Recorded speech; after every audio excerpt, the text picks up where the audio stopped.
Hey guys, welcome to the next tutorial for ethical hacking and penetration testing via Kali Linux. Before I proceed with my next topic, just one thing that I'd like to continue from my previous tutorial for the harvester would be just go ahead and check what result would you get if you go ahead and run the facebook.com. So you might be wondering that you would get lots of things, but no, you won't get lots of things. The reason being that it's not getting the email IDs from the database.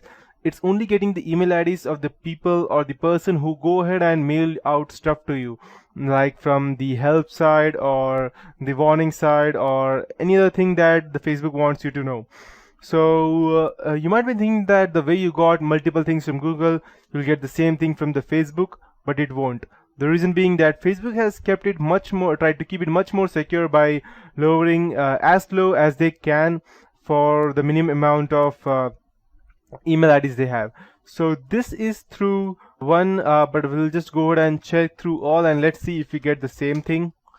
And so you can see we have 2 email IDs and we have a total of 5 hostname IP addresses. So the mtouch is for the, I believe it's for the cell phones. Again, this is for the cell phone without touch, normal Facebook, the developers, and the blog one. Let's check what we get over here. I believe we did not get anything in the PGP server. So, and Bing has lots of results, I believe, because even in the first 50 results it got something.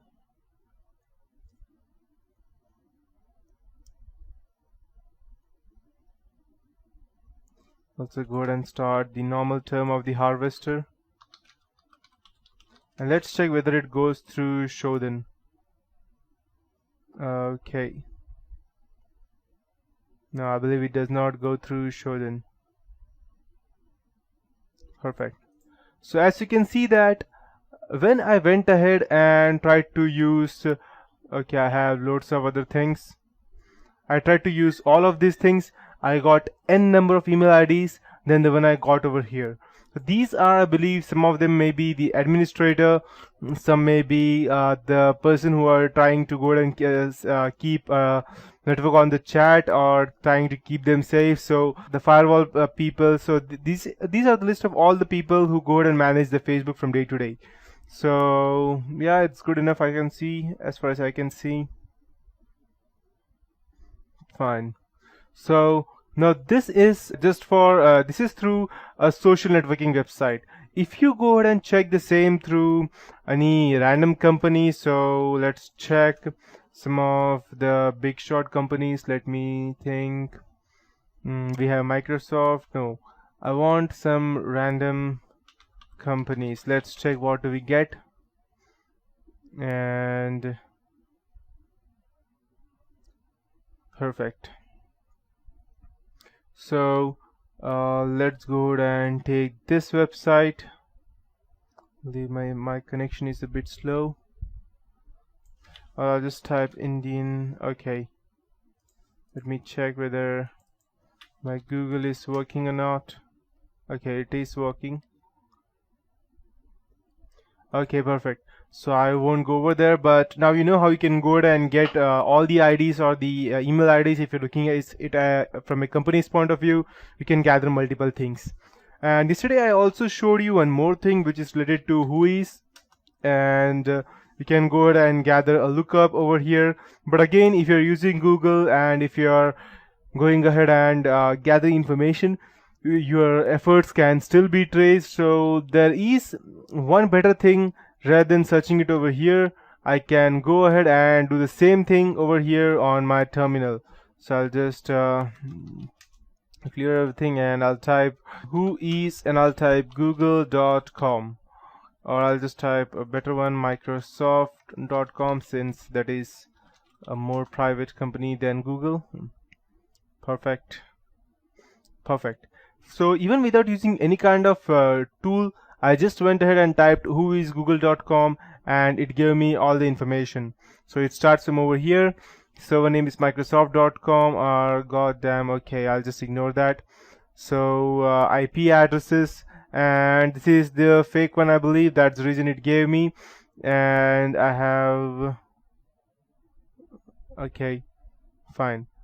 So the as you can see that any random website that starts with Microsoft.com are given over here, even if it's a fake one. So as you can see that these are a bit abusive, but they are a fake.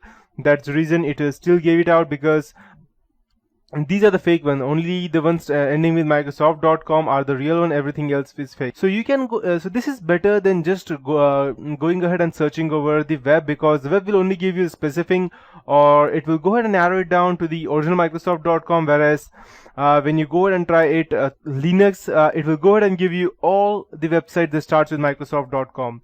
So you can also go ahead and check. Let's say google.com, and you will get even the fake websites created by us, or which are the names which are similar to google.com. And yes, as you can see that these are the fake addresses. And so next time if you get any kind of mail from these addresses, make sure that you know that these are fake and these are not the real one. We can check the whois server, the directory, and if you want to gather much more information, then you can just type whois, and you can type help. Okay, let me check. Okay, and you can go ahead and tag all these things to get a much better information about any random thing that you're trying to get. So that would be it from this end for whois and the previous one. Now I'll be reporting up next to DNS enum, which is quite a useful tool, and I showed you again yesterday several tools related to DNS information gathering, but this time we would be doing it through again our terminal. And so there is a separate tool for all DNS analysis in Kali Linux, and as you can see, I'll be teaching you all of these things, starting with the smallest one and the first one, and I may leave out one or two if I think that they are not that good in collecting information, but I'll still teach you the most important ones. So as you can see, we have loads of other tools, and we will almost be learning 90% of them in these tutorials starting from now on. So these are vulnerability analysis for the websites, checking how secure they are. These are for the web applications running online. These are offline attacks. And password attacks can be much faster if you have a graphic card with you, because most of the times, or almost all of the times, password attacks are cracked by graphic cards. The reason being that they are much faster than a normal CPU. That's why. So we have your wireless tools, exploitation tools, sniffing, spoofing, maintaining access, reverse engineering, and many more. So starting with the DNS enum,